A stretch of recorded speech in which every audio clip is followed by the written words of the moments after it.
In July 2024, I announced a comprehensive review of the Income Tax Act 1961. This was completed in a record time, and the Income Tax Act 2025 will come into effect from 1st April 2026. Budget 2026 infrastructure અને સ્વાસ્થ્ય પર મોટો દાવ. જાણો તમારા ખિસ્સા પર શું થશે અસર. નવી દિલ્હી નાણામંત્રી નિર્મલા સીતારમણે વર્ષ 2026થી 27નું કેન્દ્રીય બજેટ રજૂ કરીને વિકસિત ભારત તરફ વધુ એક ડગલું ભર્યું છે. આ બજેટમાં સરકારે લાંબા ગાળાના રોકાણ અને માળખાગત સુવિધાઓ પર ભાર મૂક્યો છે.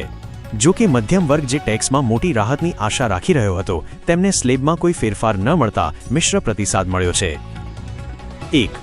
ઇન્કમ ટેક્સ સ્લેબમાં નો ચેન્જ પણ પ્રક્રિયા થઈ સરળ.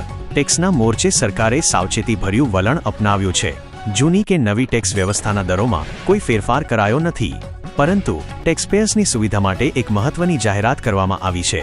રિટર્ન ફાઇલિંગમાં રાહત.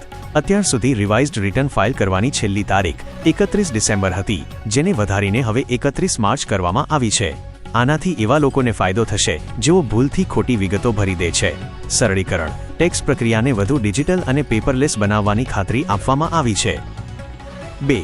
સ્વાસ્થ્ય ક્ષેત્ર. કેન્સરના દર્દીઓ માટે સારા સમાચાર.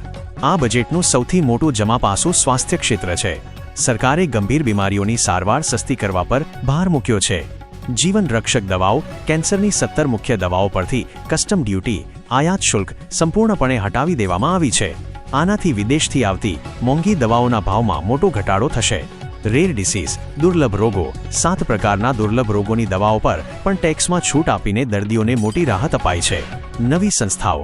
દેશમાં 3 નવી આયુર્વેદિક એમ્સની સ્થાપના કરવામાં આવશે, જે આયુર્વેદ અને આધુનિક તબીબી વિજ્ઞાનના સમન્વયને પ્રોત્સાહન આપશે. 3. રેલવે હાઈસ્પીડ કનેક્ટિવિટીનું નવું માળખું. રેલવેના કાયાકલ્પ માટે સરકારે રેકોર્ડ બ્રેક જાહેરાતો કરી છે. ખાસ કરીને દક્ષિણ અને પશ્ચિમ ભારતને જોડવા માટે 7 નવા હાઈસ્પીડ રેલ કોરિડોરની જાહેરાત કરાઈ છે. મુખ્ય કોરિડોર મુંબઈ પુણે, પુણે હૈદરાબાદ, હૈદરાબાદ બેંગલુરુ, હૈદરાબાદ ચેન્નઈ અને દિલ્હી વારાણસી જેવા રૂટ પર બુલેટ ટ્રેન જેવી સુવિધાઓ વિકસાવવામાં આવશે. માલ સામાનની હેરફેર, વેપારને વેગ આપવા પશ્ચિમ બંગાળના ડાનકુની સુધી નવો ફ્રેટ કોરિડોર બનાવવામાં આવશે, જેથી ઉદ્યોગોને કાચો માલ ઝડપથી મળી રહે. 4. શિક્ષણ અને યુવા શક્તિ. ડિજિટલ ક્રાંતિ. આગામી પેઢીને તૈયાર કરવા માટે શિક્ષણ ક્ષેત્રે ટેકનોલોજીનો ઉપયોગ વધારવાની જાહેરાત કરાઈ છે. Content creator labs. 15,000 શાળાઓમાં અત્યાધુનિક લેબ્સ બનાવવામાં આવશે, જે યુવાઓને ડિજિટલ સ્કિલ્સ અને કન્ટેન્ટ ક્રિએશનમાં તાલીમ આપશે.